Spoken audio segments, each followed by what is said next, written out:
Alessandro, eu não sei o que que você tinha aí em mente, mas eu gostaria que a gente começasse, ou melhor, que nós falássemos um pouco sobre o que que é um cânon, né? Um cânon, o que que é um cânon e por que cânon bíblico, né? De onde vem essa referência? Bem, cânon vem de cana, né? Cana. Cana mesmo, Sim. né? Que a gente usa aí para moer, para Uhum. fazer açúcar, né? Porque a cana era utilizada como regra, como régua, né? De medição, tá? Inclusive, há várias passagens da Sagrada Escritura que citam a cana como instrumento de medida. No meu livro aí eu trago alguns versículos bíblicos, né? Sobre isso. Então, acabou se convencionando que a regra da fé é um cânon, Certo. né? As sentenças, né, de Deus e tal, aquilo pelo qual nós somos medidos. Esse é o Uhum. conceito que já vem lá dos judeus, né? Então, o cânon é isso, né? O cânon, quer dizer, é sentenças, né, de Deus, sentenças divinas, né? Sentenças pelos quais nós seremos medidos, né? Então, vem desse termo aí, tá? O cânon bíblico já diz respeito aos livros, né, que fazem parte, que deveriam ser considerados canônicos, Uhum. né, considerados palavras de Deus, considerados sagrados, né? Certo. Então, os protestantes têm 66 livros, né? Os católicos têm 73. Nós temos 7 livros a mais no Antigo Testamento e mais alguns acréscimos, alguns livros, né? Daniel e Esther. Uhum. Existem lá também adições gregas, né? Certo. Então, ao longo do tempo, né, porque a Bíblia ela não foi escrita de uma vez só, ela foi Certo. escrita ao longo Uhum. do tempo, né? E os judeus nunca foram só escriturísticos, né? É uma coisa também interessante, porque muitas vezes a concepção do protestante é que existia uma sola escritura judaica, né? Que eles eram sola escriturísticos. Isso é falso, tá? Isso é falso, porque mesmo mesmo ao longo do tempo, não se foi escrevendo tudo que foi revelado, Uhum. tá?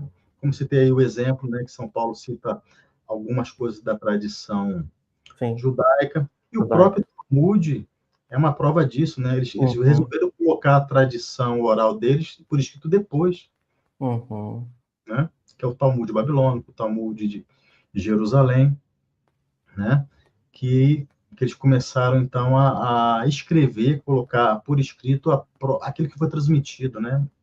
De forma oral, tá? Há uma discussão aí se foi tudo, se não foi, mas houve esse exercício, né? Certo. Aí nos primeiros séculos da era cristã. Então, os próprios judeus nunca foram só escrituristas. Eu tenho até um artigo no Veritatis, onde eu trato desse assunto, né? Então, o povo de Deus, né? Se nós estivermos falando aí antes do advento de nosso Senhor Jesus Cristo, como é que era a vida dos judeus, né? Para começar, que também eles não eram uma comunidade única, né? Existiam os fariseus, existiam os essênios, os saduceus, os príncipes dos sacerdotes, né? Então era uma Uhum. gama de gente, né? E Jesus fala em Mateus, eu não me lembro o versículo, não sei se é 23:8, Jesus fala para o povo o seguinte: olha, os fariseus estão sentados na cátedra de Moisés, fazer o que eles ensinam, mas não fazer Uhum. o que eles fazem, né? Então Certo. Jesus está falando ali que os fariseus estavam representando aquela linhagem de magistério que existia desde o tempo de Moisés, né? Porque é importante dizer que às vezes escapa, às vezes a gente lê a Sagrada Escritura e não presta atenção a certos detalhes muito interessantes, né? E eu sempre que eu posso, eu bato nessa tecla, porque essa tecla é muito importante, né? Quando Deus,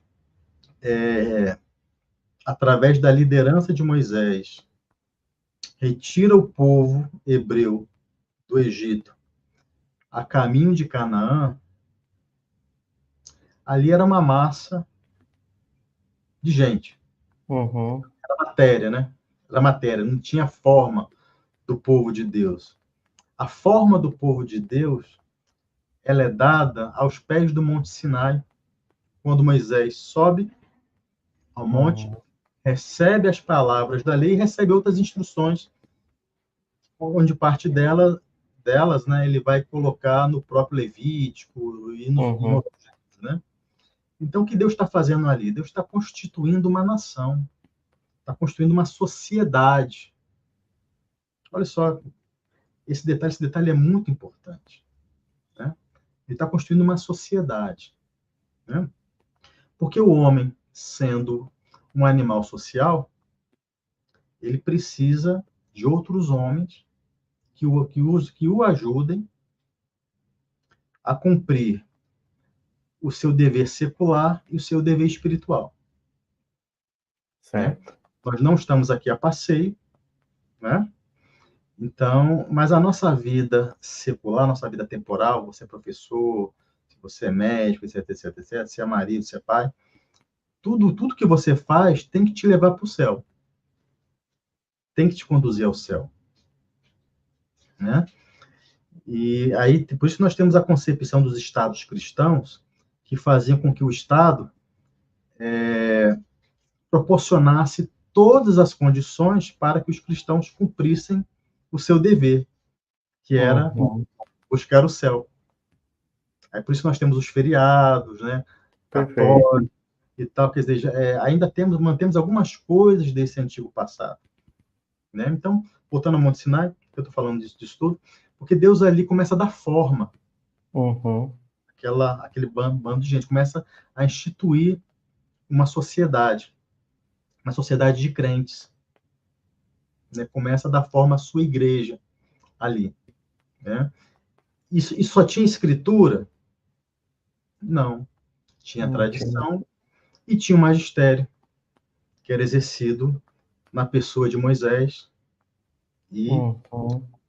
e outros juízes, né? Depois isso vai passar para Josué, aí temos a época do juiz, depois lá na frente nós teremos a época dos reis, etc, etc, etc. Mas esse tripé de magistério, tradição e escritura nunca faltou no Antigo Testamento. Sempre foi assim. A igreja de Deus sempre foi assim, né? Certo. Só que com o advento de nosso Senhor Jesus Cristo acontece o quê? Aquilo que era figura, né? Aquela Uhum. sociedade natural vai ser elevada a uma sociedade também sobrenatural, porque a igreja ela é divina e é humana, né? Uhum. Então Deus não vai destruir o que tinha antes, não, ele vai aperfeiçoar, ele vai elevar, ele vai usar a graça para elevar aquela sociedade a uma sociedade mais elevada, né? Uma sociedade de crentes que são ajudados pelos sacramentos, etc, etc, etc, Uhum. né?